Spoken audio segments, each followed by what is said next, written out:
Hello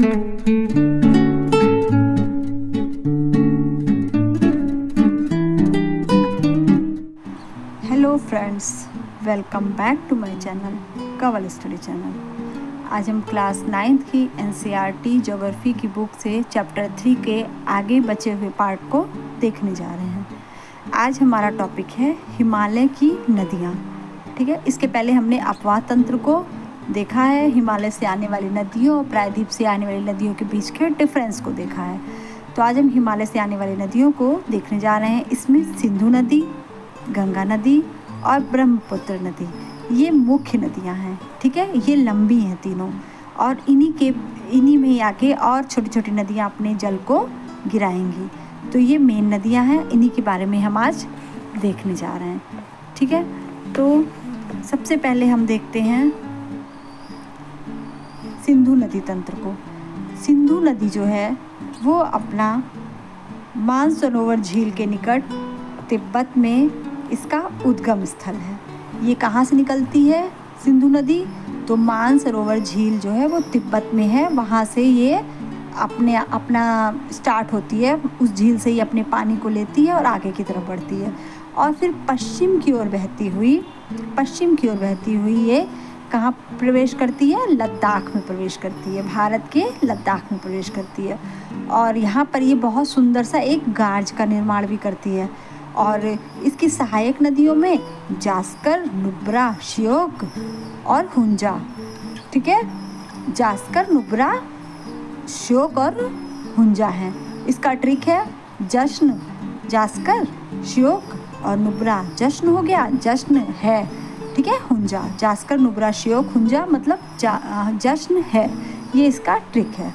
अब ये सिंधु नदी जो है बलूचिस्तान में गिलगिट जो है वहाँ से बहते हुए, अब ये सिर्फ भारत में लद्दाख में ही है।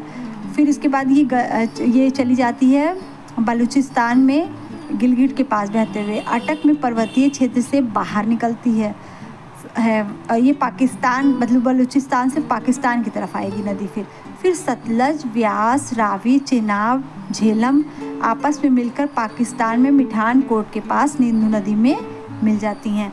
ये बाकी की जो नदियां हैं, जो भारत में पंजाब की जो नदियां हैं, जो 5 नदियों का एरिया है, जो उसमें सतलज, व्यास, रावी, चेनाब और झेलम, ये 5 नदियां एक दूसरे में अपने जल को गिराते हुए लास्ट में जाकर ये मिठान कोट के पास सिंधु में अपने जल को गिराती हैं। फिर इसके बाद ये दक्षिण की ओर बहते हुए अंत में कराची से पूर्व की ओर अरब सागर में मिल जाती है। सिंधु नदी के मैदान का ढाल एक बार फिगर के माध्यम से हम इसको देख लेते हैं। सिंधु नदी जो है ये तिब्बत से मानसरोवर झील से आती है, लद्दाख में प्रवेश करती है, फिर ये बलूचिस्तान से बहते हुए ये जाकर पाकिस्तान से गिरती है, और इसमें आकर भारत से निकलने वाली जो 5 नदियां हैं, जैसे कि सतलज नदी, रावी नदी, झेलम नदी और ये आपकी है चेनाब नदी, ये 5 नदियां जो हैं आकर और यहाँ पर व्यास नदी होगी। ये 5 नदियां जब अपने जल को एक जगह पर इकट्ठा करती हैं और लास्ट में जाकर सिंधु नदी में अपने जल को गिरा देती हैं। फिर सिंधु नदी दक्षिण में मुड़ते हुए फिर कराची के पास आकर ये अपने जल को अरब सागर की खाड़ी में यहाँ से गिरा देती है। तो ये पाकिस्तान से बहते हुए अपने जल को कराची के पास जो है अरब सागर में गिरा देती है। भारत में ये जो 5 नदियां हैं, ये जब आपने फिगर के माध्यम से देख ही लिया, फिर ये जब कराची के पास जो है अरब सागर में मिल जाती है, फिर इसके बाद यहाँ इसका जो ढाल है वो बहुत धीमा है। ठीक है, और सिंधु द्रोणी का 1/3 से अधिक भाग भारत के जम्मू कश्मीर, लद्दाख, हिमाचल तथा पंजाब में तथा शेष भाग पाकिस्तान में स्थित है। तीसरा हिस्सा जो है 3 हिस्सों में से 1 हिस्सा जो है वो भारत में है खाली, बाकी के 2 हिस्से जो हैं पाकिस्तान में इसका जो अपवाह क्षेत्र है वो अधिक है। और 2900 किलोमीटर लंबी है ये सिंधु नदी, जो कि विश्व की लंबी नदियों में है। ठीक है, और ये कुछ समझौता हुआ है जिसमें 1960 में, जिसमें हम 20% तक ही सिंधु नदी के जल को यूज़ कर सकते हैं, और जिसमें पंजाब, हरियाणा और राजस्थान और दक्षिण पश्चिम भागों में सिंचाई होती है।